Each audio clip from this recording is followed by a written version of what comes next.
I feel like ever since I was a little girl, I've been drawn to social issues, to homelessness, and I all came back to that at Loyola. I did service as a middle school student, high school student, and on into college, and all of that had a huge impact on my decision. And most importantly, my experience not only as a student coordinator, but as a volunteer with SumServe. While doing the SumServe program the summer before my senior year, I worked for my sister's place at the daytime shelter that they had for women and children. And I feel like that had an extremely powerful impact on me and drove me in this direction of pursuing social work.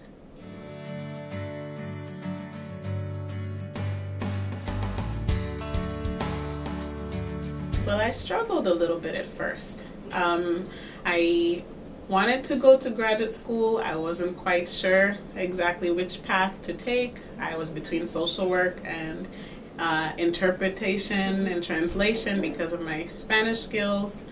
And, I weighed my two options and thought to myself, I'm really a people person. And the interaction between translating and interpretation is much different than with social work. I'm very into the direct service and wanted to be able to continue to do that type of work. So that's why I chose social work.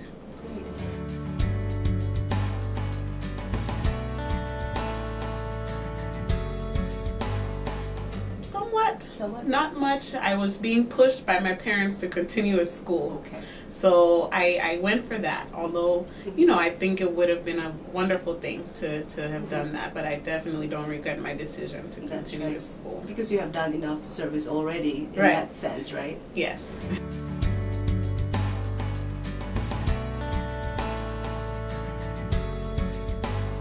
Well, in graduate school, I attended Columbia University School of Social Work in New York City.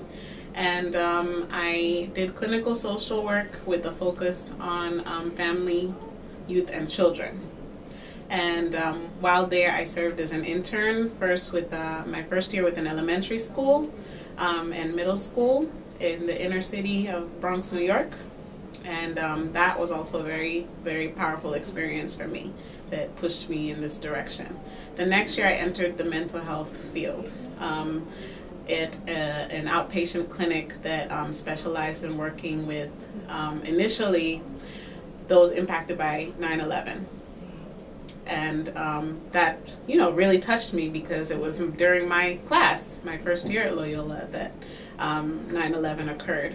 And so that was definitely a very powerful experience. I learned a lot about working with those impacted by trauma of various forms, not just natural disasters or terrorism, but also domestic violence and many other different situations, civil war. And so that's something that I carried with me. And I also worked a lot with immigrants, especially Latino immigrants, which is something that I, started with at Loyola. So I definitely wanted to be able to continue that, especially seeing as I have that connection. My family, too, is a family of immigrants. So that led me eventually to work as a domestic violence counselor once I graduated with my master's in social work in 2007. I worked for 2 years just about as a domestic violence counselor with women, primarily those who were in domestic violence shelters. And from there, I decided I wanted to come back home to Maryland. So I came back about a year ago. It was spring of 2009, and here I am now at Mary Center working as a mental health therapist.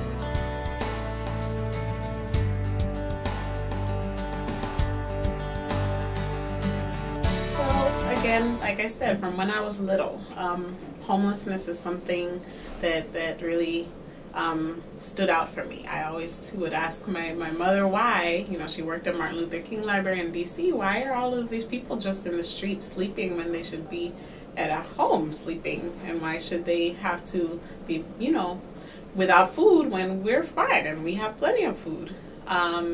And so that population, those who are underserved uninsured, immigrant populations. All of those are the ones that I really have held dear to my heart for a very long time. And I decided that that's the type of place that I want to work with and that I want to stick with. So for most of my career, the last few years since I graduated, that's what I've done, working primarily with immigrant populations, some of whom are uninsured and definitely underserved within the community, and that's where I plan to stay.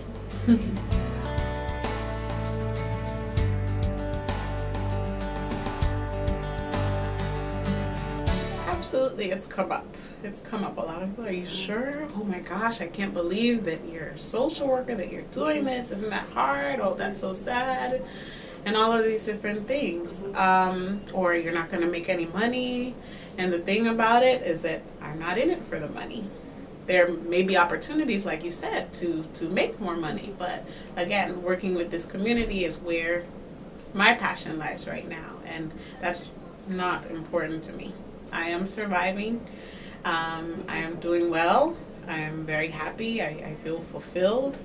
And so, I have no doubt that I want to continue with this career path. And, to anybody that questions me, I just say, well, this is what I chose. You chose what you chose. And I'm happy with my decision. And that's what matters. And people take that.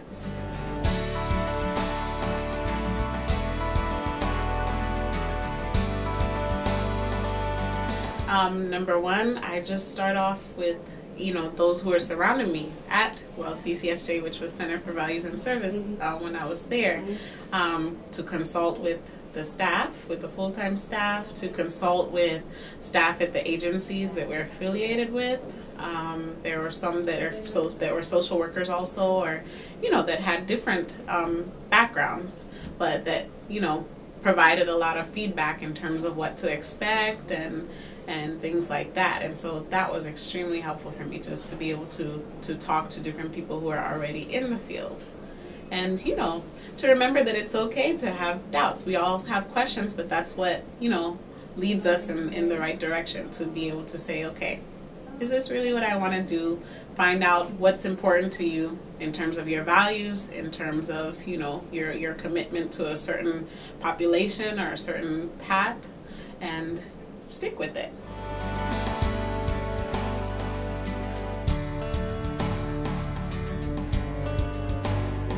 Well, yes, it is very challenging. Like you say, we don't always see results right away. It does take time. That's one of the things that, I have to say to my clients, because, it becomes very frustrating for them. And sometimes for you as a professional as well, for me as a professional.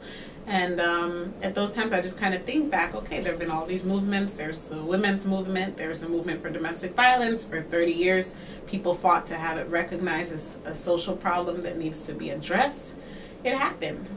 So these things, there is success eventually. And I always try to keep that in mind, that other people have survived and made it and fought in terms of policy, social policy, and things have been accomplished on a larger scale, and then also on the smaller scale, which is where I work, directly one-on-one with individuals. And there, through those struggles, I have seen people come through and get back to the way that they want to be, in terms of their life, in terms of their economic situation, and just, become happier.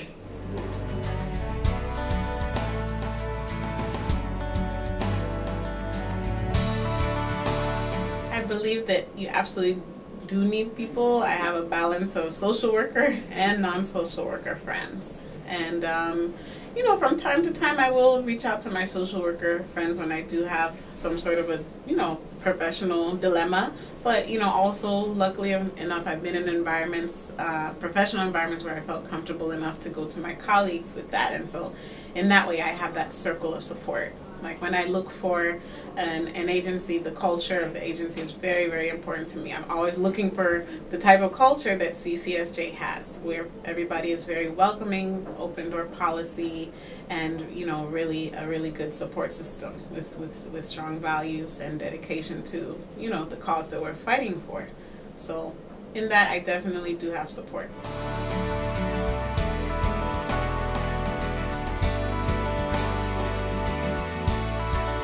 So basically, people skills, the compassion, and being able to listen, and sometimes, you know, not speak and just be silent, and take everything in.